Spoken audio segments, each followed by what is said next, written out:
Hello guys. Now, wale wasanii mlikuwa State House juzi, is either you are not living in Kenya ama nyi mmeamua tu muende retire mapema. Mmeamua kuenda retire mapema, and some of you are in your 20s and early 30s, because hakuna kitu Kasongo atawasaidia.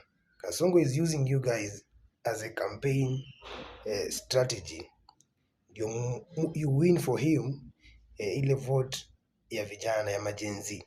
That is the only reason Kasongo could allow you to visit State House. But you guys, it seems you are not seeing.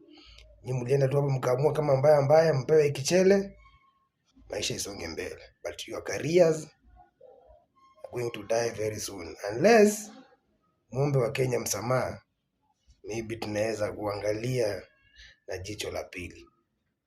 Remember that. Nyinyi mnataka career yenu iishe mapema aje? Bure kabisa.